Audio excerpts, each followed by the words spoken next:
Halo sahabatnya, salam hebat luar biasa. Nah teman-teman, hari ini kita akan bahas topik yang berbeda dibanding sebelumnya.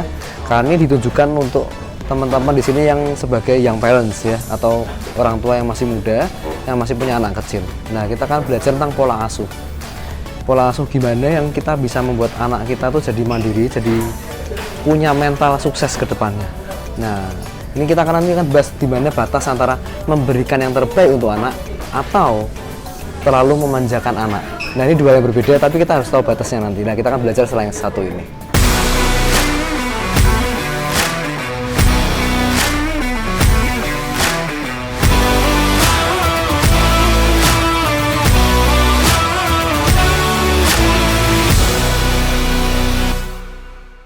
Oke, jadi hari ini video kali ini mungkin teman-teman di sini yang mungkin belum jadi orang tua, tidak masalah ya. Dan yang sudah jadi orang tua pun ini satu gambaran atau satu cerita yang sangat bagus untuk kita, untuk bisa mendidik atau membimbing anak kita memiliki pola asuh yang tepat ya untuk anak kita di kemudian hari ya. Mereka akan dewasa menjadi orang yang seperti apa itu tergantung pola asuh kita juga, walaupun lingkungan itu juga mempengaruhi ya kan, tapi pola asuh kita di awal dari kecil itu kita bisa berikan yang paling ideal, paling terbaik dulu seperti apa. Nah kita akan buka dengan sebuah cerita teman-teman tentang seekor harimau.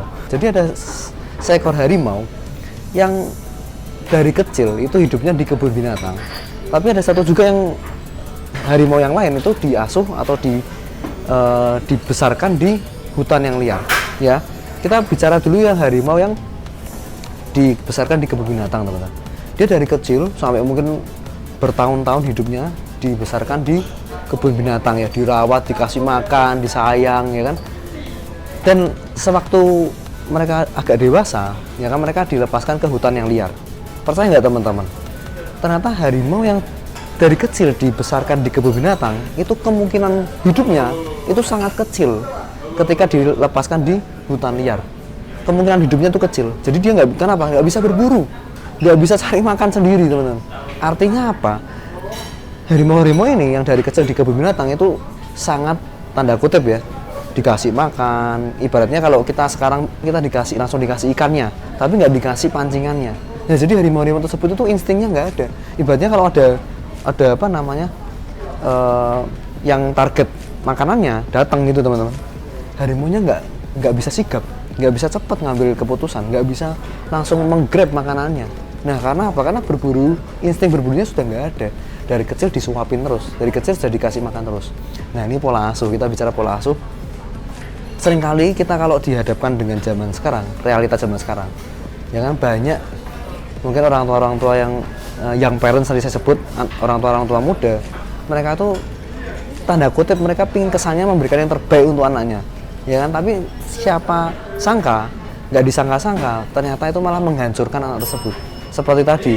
Mungkin harimau tadi di kebun binatang itu dia nggak tahu apa-apa, tapi setelah dikasih makan karena sayang gitu kan, dikasih makan, disuapin, lalu udah pernah berburu ya kan, lucu-lucu, imut-imut, tapi setelah gede dia nggak bisa apa-apa, dilepaskan ke hutan, selesai hidupnya, kemungkinan hidupnya sangat kecil. Nah sama, jangan-jangan hari ini kita yang parents kita harus belajar, nah, ya kan, untuk orang tua muda di sini. Ya saya pribadi belajar dari pengalaman ayah saya. Gitu ya, bagaimana mendidik ya secara saya pribadi teman-teman. Dan walaupun di masa kecil saya berkecukupan ya, tapi selalu diajarkan bagaimana berburu, bagaimana hidup itu tidak ada yang namanya kita minta A langsung dapat A. Kita minta A jangan-jangan dikasihnya Z dulu, harus ngelewatin Z, Y, X ya kan, W, ngelewatin semuanya sampai menuju ke A itu banyak rintangannya teman-teman.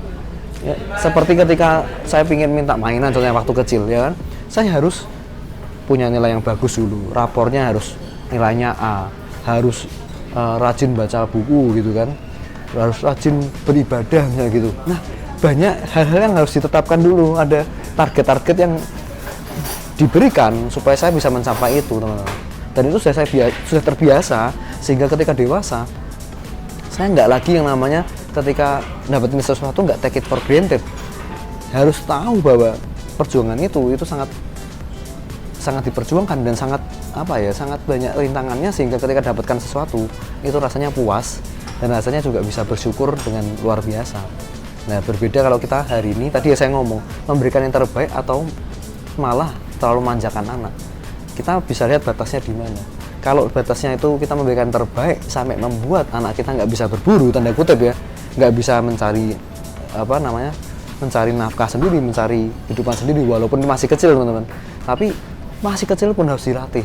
Dia harus menghargai uang yang didapat, dia harus menghargai apa yang didapat, dia harus menghargai barang-barang yang mereka dapatkan, menghargai apa hadiah yang bisa didapatkan, semuanya harus menghargai. Nah, tapi seringkali karena kita ini terlalu tanda kutip tadi ya memberikan terbaik, kita akhirnya lupa teman-teman, bahwa mereka punya ruang bertumbuh. Nah, ruang bertumbuh ini, ruang cara berpikir atau progresif, cara berpikir yang progresif ini kita lupa berikan kepada mereka. Mereka cuma taunya adalah mereka disuapin, dapat makan, selesai. Akhirnya kenapa, mohon maaf, ada generasi kedua, generasi ketiga, ya kan, yang dimana mereka mewariskan bisnisnya gitu ya, ada orang tua mewariskan bisnisnya kepada anaknya. Akhirnya banyak yang selesai, usahanya banyak yang bangkrut, banyak yang tutup, ya kan? Karena dari kecil sudah terbiasa nggak susah, terbiasa tidak sulit, terbiasa semuanya mudah, ya kan. Jadi ketika dia membuat satu keputusan di perusahaan, dia menggampangkan segala sesuatu. Dia ngomong, gampang lah, nanti aja lah, ya kan. Malas ngurusin administrasi, malas ini itu, ya kan, ngapain susah-susah. Dulu saja saya pakai calo, misalnya gitu kan. Misalnya nih contoh, ada yang mau buat sesuatu apa, ada yang mau buat SIM gitu ya, buat SIM suatu izin mengemudi, karena orang tuanya adalah biar nggak susah kasih calo, ya kan, gampang, semudah itu teman-teman. Nah, apa itu nabung gitu kan? Saya dari kecil sudah makan aja enak terus, nggak usah nabung, dapat uang terus. Nah, itu pola pikir itu, bawah sadar itu nggak sadar kita miliki, sehingga akhirnya di kemudian hari kita akan menjadi sulit teman-teman. Jadi orang tua, sebagai orang tua di sini, young parents, untuk orang tua muda, cobalah kita berpikir untuk kebaikan anak kita, bukan dari segi cuman enak sekarangnya.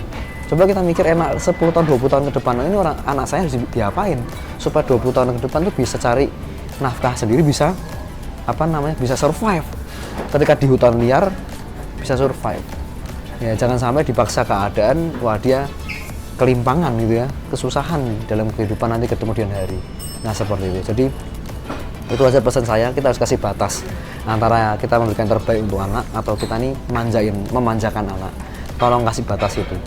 Ketika kita ambil keputusan sesuatu apapun, ya kan, misal saya memberikan terbaik untuk anak, tapi harus ada konsekuensinya, harus ada, kalau dari saya pribadi teman-teman, harus ada list syaratnya gitu ya. Kalau dapetin ini, kamu harus seperti ini. Supaya apa? Supaya dia tahu bahwa ketika mendapatkan sesuatu itu ada harga yang harus dibayar, ada perjuangan yang harus dibayar. Nah, dari situ aja mungkin pesan saya teman-teman. Hari ini saya bukan bermaksud untuk menggurui, ya kan, hanya sharing singkat supaya menyadarkan kita bahwa kita jangan jadikan anak kita sebagai harimau kebun binatang, tapi jadikan anak kita jadi harimau yang semestinya ada di hutan liar. Dia harus berjuang, dia harus memperjuangkan tanda kutip target makanannya, harus memperjuangkan kehidupannya di kemudian hari. Thank you semuanya. Kalau suka video ini, share ke teman-teman Anda, berikan komentar positif, jangan lupa klik like, subscribe, dan aktifkan loncengnya, dan selalu salam hebat luar biasa.